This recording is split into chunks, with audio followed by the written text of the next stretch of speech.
Hello everybody. Today we're going to do a deep dive into Alphabet. Alphabet, it's all about the ecosystem. They have 9 services with over 1 billion monthly active users. Android, Chrome, Gmail, Google Maps, Google Play Store, Google Search, YouTube, Google Drive, and Google Photos. I think all of these are offered for free, essentially, to the end user and to this, even to OEMs. Android has 3.3 billion active Android users worldwide. Global population is only 8+ billion, so like literally half the world almost. I guess not half, but pretty close. Roughly 71% of the global phone market is Android. 42% of the US market. We have a rabid iPhone cult over here, the fruity cult as I like to call them. And 80% of the European market is Android. I'm going to move myself down there so you guys can see more of this. Google Google TV and Android TV are also built on Android, so I want to include that in here. And currently they have 270 million active devices as of September 2024, which was 150 million in January 2023. So they are seeing some very nice growth in that. Moving on to Chrome. Chrome is a powerhouse, 3.45 billion users globally, 65% of global browser market share, 49% of the US market, 64% which is from desktop market, and 37% of the mobile market. Again, the fruity cult strikes. Safari is very large, only on the mobile market. That's it. In addition, Chrome, the browser, has something called Chrome OS, which is 2.25% of global computing operating system market share. Now this, I could not find an exact number for this because nobody really has the number of what they would consider a global computing operating market share, total number. But I would say that we can safely estimate this at hundreds of millions of devices. YouTube, another powerhouse, 2.7 billion monthly active users. I didn't put it on here, but it is the second largest social network, I guess you could say. That's what people write, after Facebook, which has 3.3 billion monthly active users.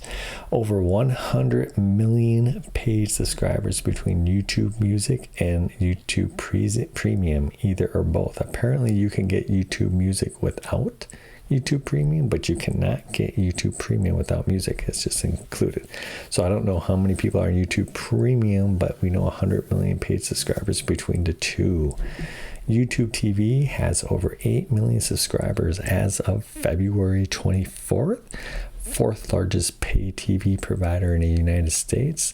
I would imagine that pretty soon, as fast as this was growing, this will be up to 9 or 10 probably by February 2025. NFL Sunday Ticket estimated at 1.5 billion 2023.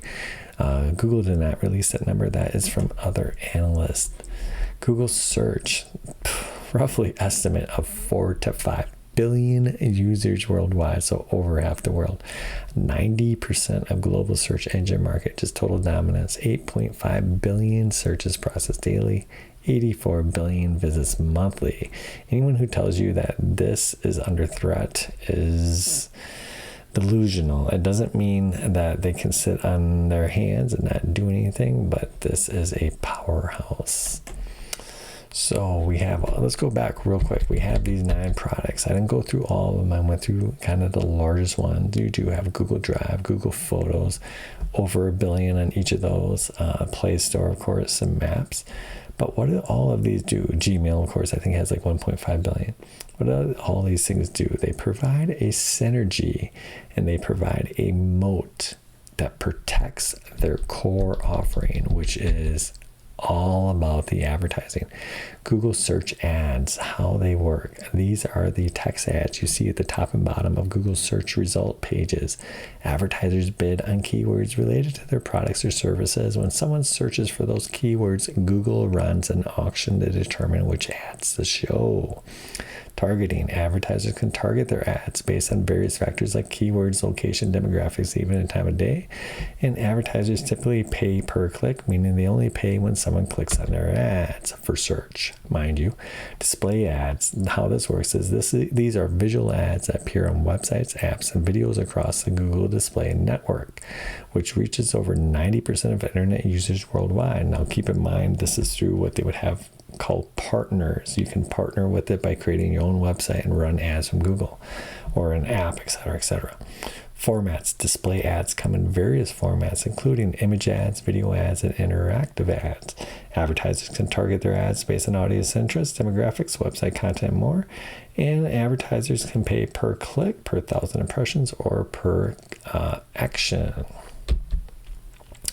YouTube ads, how it works. These are videos that appear before, during, or after YouTube videos, which we are all very sick of, and that's why I have YouTube Premium. YouTube ads include skippable and non-skippable in-stream ads, bumper ads, and overlay ads. Advertisers can target their ads based on viewer demographics, interests, video content, and more, and advertisers typically pay per view or per click.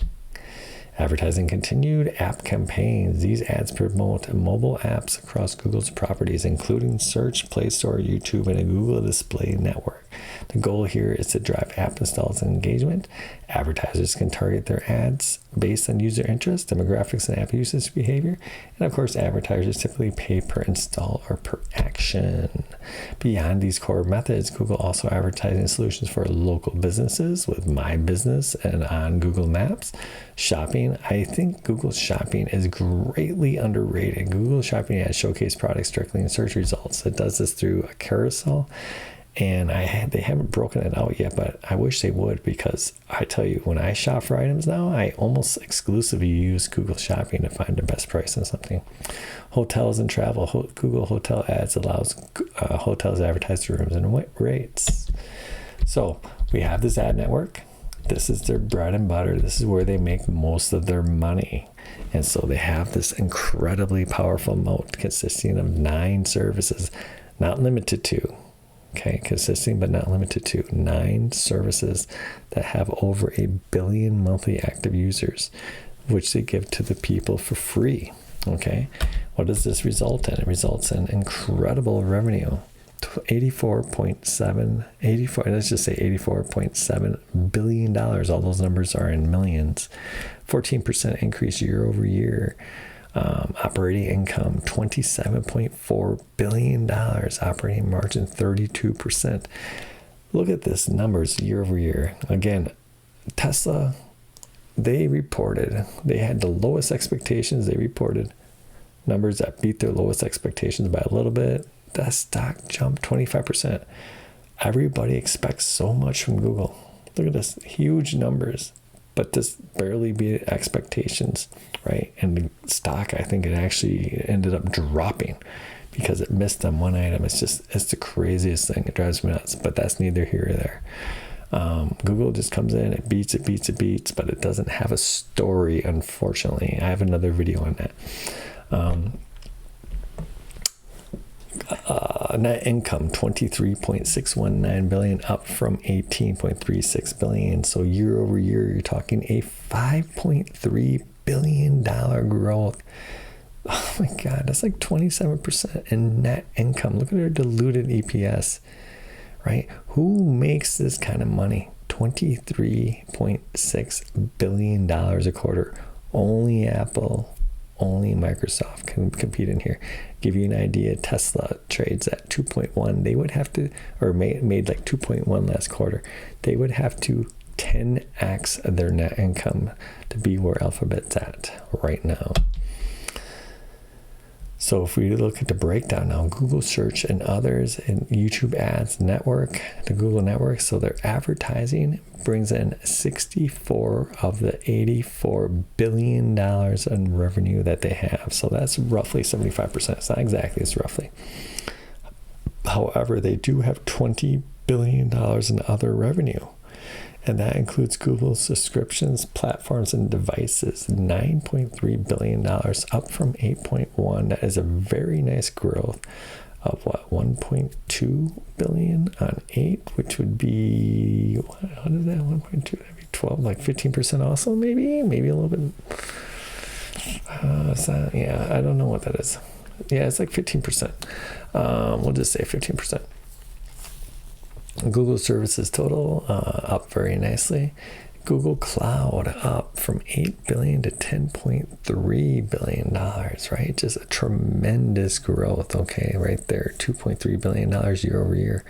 And the margin on a cloud increasing every quarter. Other bets, that's something we'll talk about a little later. But anyways, you can see just absolutely brilliant numbers, and you can see the breakdown here from income from operations, how it goes.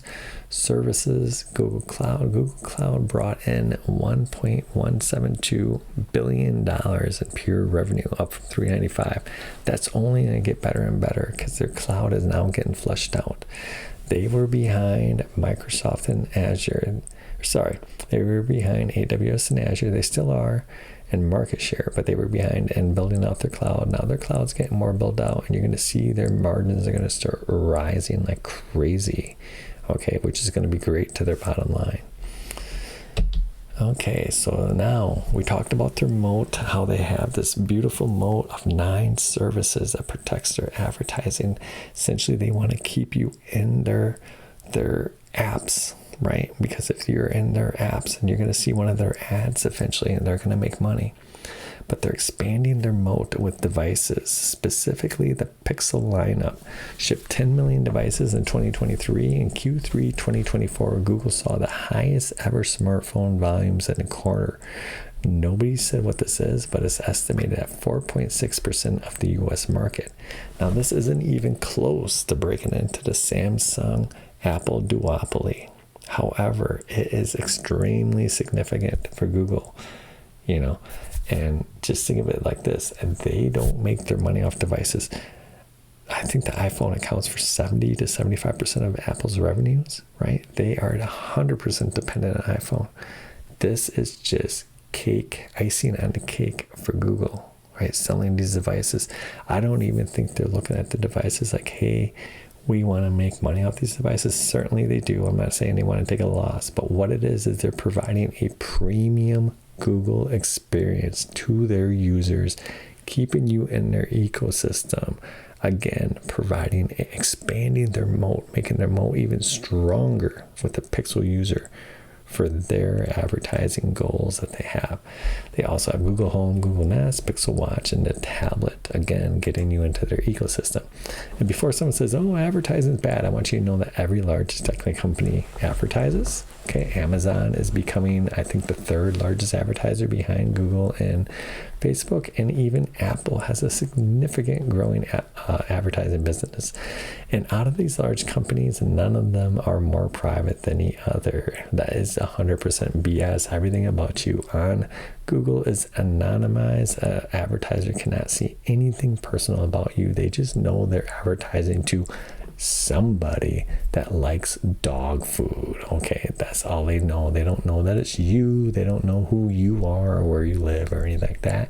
And even Google technically doesn't, because everything is obfuscated and anonymized within their system. I heard an engineer talking about saying like even the engineers wouldn't be able to pull it out, like only the AIs that control it know it or something like that. Anyways, going on. Paying for infrastructure with the cloud. Me and Louis Rossmann are running one-sided debate. One-sided because I'm winning, one-sided because he doesn't know we're having a debate. Louis claims that YouTube is losing money. He is 100% wrong. And the reason he's wrong is he doesn't understand how YouTube works, okay? Google, his arguments are very good, but he just doesn't understand how Alphabet operates at all. I'm going to get to that later. Let's talk about the infrastructure first. GCP, 11% of the cloud market share, again, behind Azure, behind Amazon. Zacks consensus estimate for cloud revenue for Q3 2024 tomorrow is $10.91 billion, which will be a 30% gain year over year. It's going to be estimated 25% total Q3 revenue. 11% margin on GCP in Q2 tomorrow. I would imagine we're going to see that, right? Because it's been growing. The most important thing coming to YouTube, shared costs of infrastructure. This is where I try to tell Louis he doesn't understand what's going on here. Google runs a large portion of their services on their own cloud. And IT They call this internal dogfooding. So including parts of Gmail, YouTube, Search, Android, and Workspace. This internal dogfooding provides great cost optimization as using GCP allows Google to optimize its infrastructure costs and leverage economies of scale. So basically, instead of saying, hey, I'm just XYZ, me and you make a company, we're XYZ, we are going to run a cloud, but we have no internal services. So the only way we can make money off our hardware is, of course, to rent it out. And while we want to rent it out 100% of the time, we're not going to be able to. So we're going to have down periods, right? So if we had other services we could sell that we sold, such as advertising that ran on Gmail. We could run Gmail on our own cloud, right? And we could, instead of having to buy a server separate for Gmail, we just run it on our own cloud during this down, just take some of that portion of its usage, dedicate to that, and then we're kind of, what we call it, we're subsidizing the cost of the infrastructure that way. Okay, shared cost of infrastructure. This is why YouTube works. Nobody else could just start YouTube on their own and be profitable. Lewis is right. The bandwidth, the CPU, all of that, storage, way too expensive. Nobody wants to pay for those videos. They're free. Now they have advertising like crazy and people hate it. Nobody wants, and those people don't want to pay for anything. But it's extremely expensive.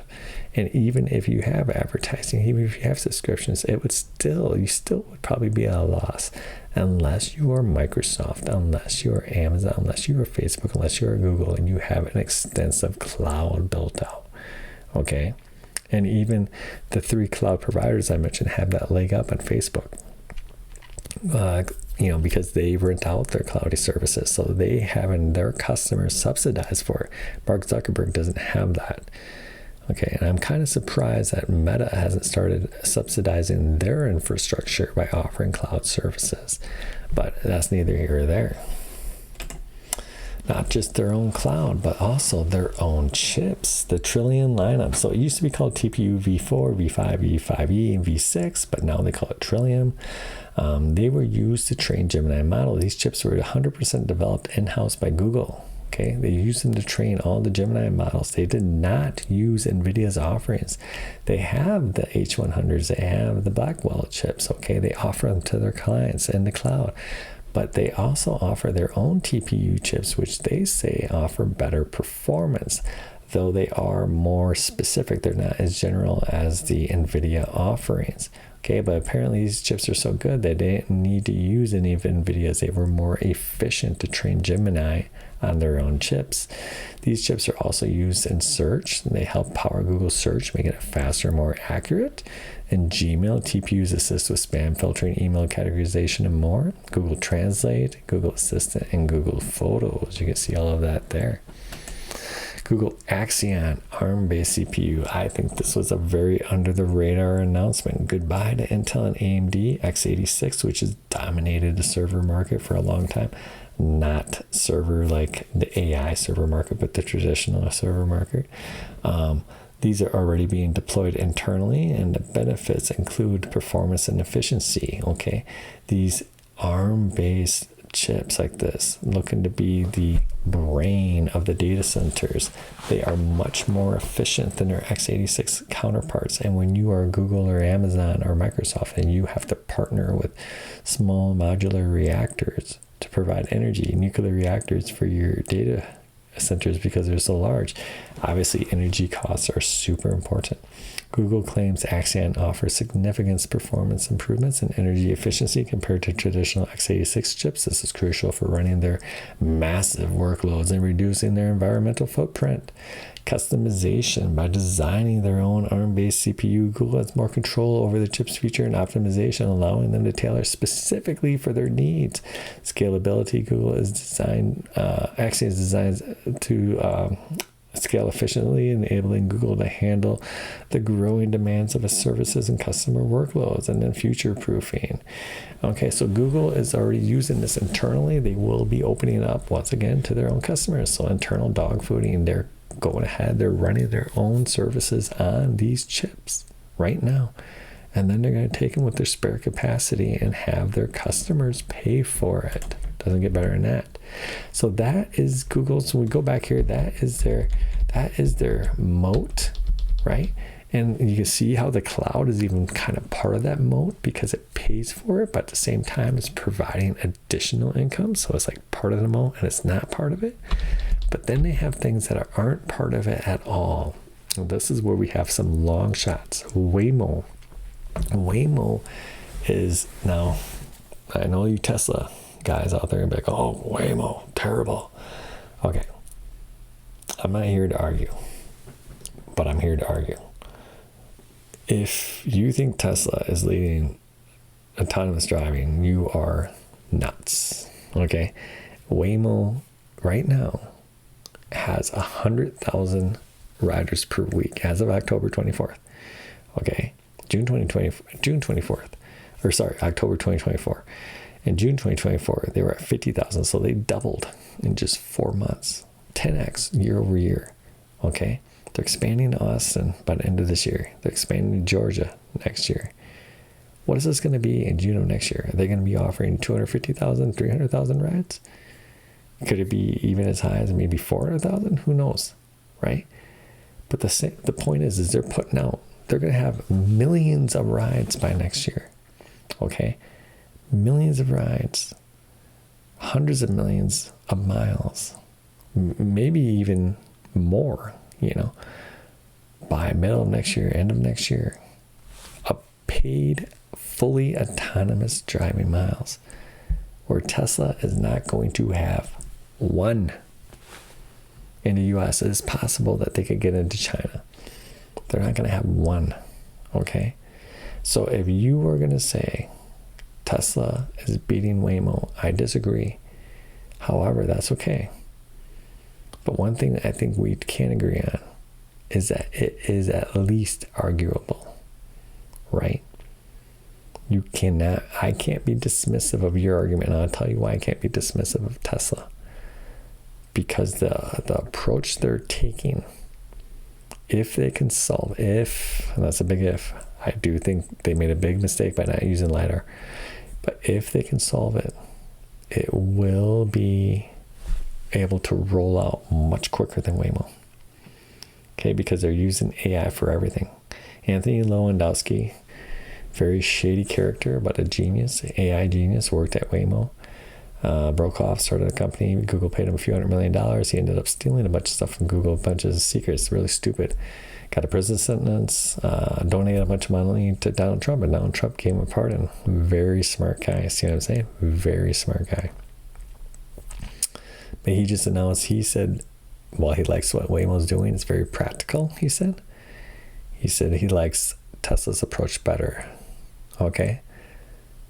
So you have two different approaches, and I respect what Tesla's doing. But Google is getting real world miles in right now. And I do think Tesla's going to struggle, and I could be wrong. Maybe Anthony's right. But either way, it's not like, one is not going to blow out the other. Okay? Or even, I shouldn't say that, because it is possible Waymo could blow out Tesla, because Tesla might not solve it. If they don't get the LiDARs on the vehicle, they may not solve it. That is 100% a real possibility. Whereas Waymo has already, in a sense, solved it. They are already offering 100,000 rides a week right now. Okay? You might say, yeah, it's geofence, but yeah, fine. They're making money right now. Okay?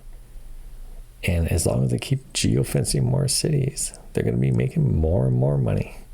And don't forget, it's not like they're not using AI too. They're also using AI. They're just not using it as heavily as Tesla. Okay, Tesla is using AI for everything. Google isn't. They're using maps as a base layer and using AI around that. Okay, two different approaches. I will admit, Tesla's, if they can figure it out, will expand quicker. But it's not going to be, even if they do it tomorrow, they have all these regulatory hurdles to cross. Okay, and they're not going to solve it tomorrow. It's going to be years. Okay, so I bring this up because Elon Musk said, don't invest in Tesla if you don't believe they're going to solve autonomous driving. That shows you the value he puts on autonomous driving. And so Waymo is a leader in that field. So what should Waymo be worth? Is it possible that Waymo could be $1 trillion company in its own right in a year? Or not a year, in 5-10 years? It seems possible. Okay. The cost of equipment, and people always talk about that. Oh, these cars cost too much. It's coming down. Google already announced that. There's outside reports that they're looking to get the cars down to $28,000 in cost. The example given was the 5K LiDARs. They're expected to be only $200 when they start producing these cars by the millions. Okay. So that's Waymo. Additional long shots, Verily Life Sciences.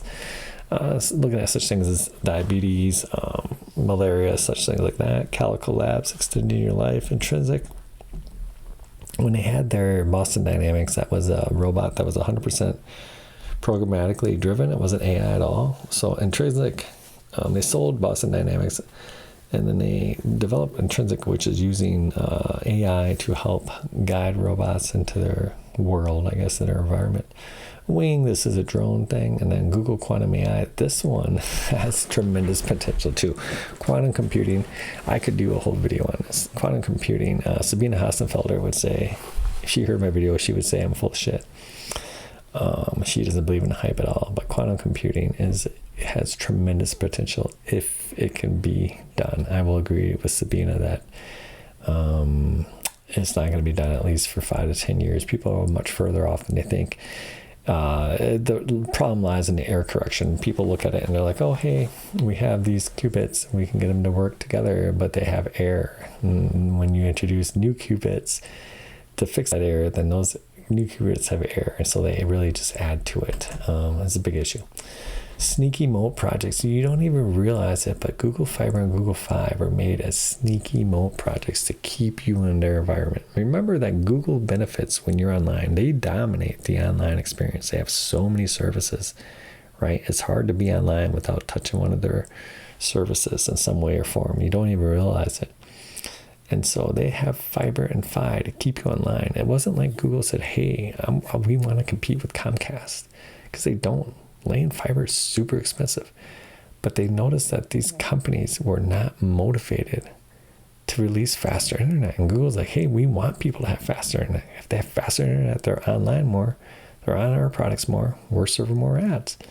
So they came up with Google Fiber and they pushed it forward. Okay, so that's why I call that a sneaky moat project. I don't think in this they're like, oh, hey, we want to beat Comcast. I don't think that at all. I think they just want to move the needle forward. That's kind of what they said in the beginning. I totally believe them when they said it. Google Fi, same type of thing. I do think this one expanded a little bit more than Fiber has. I do think now maybe they are like, hey, we actually could be an MVNO, but I can't imagine that that's a high concern for them. The money off being an MVNO, I can't move the needle with how large a company like Google is. So to me, this is a moat project. What it really is that you are getting the best possible Pixel experience. Okay, so it used to be you get the best possible Android experience, okay, with Google Fi, and it was really good. So if you haven't used it, if you're an Android user, it's absolutely phenomenal. I really like it, at least, and I think a lot of other people really like it. And he used to have the best deals ever. Oh my God, they would like basically subsidize the whole phone. It was so great. But now that they're more mainstream MVNO, the deals aren't as good. But anyways, Google Fi, design bottom up, give you the best Google experience. Okay, so that's the real goal, is that they're keeping these people, hardcore people, on their services. So that's all I got for you. Let's hope for blowout earnings tomorrow and a huge jump in the stock. Have a great day. Oh, wait, I'm not a financial advisor. None of this is financial advice. Have a great day.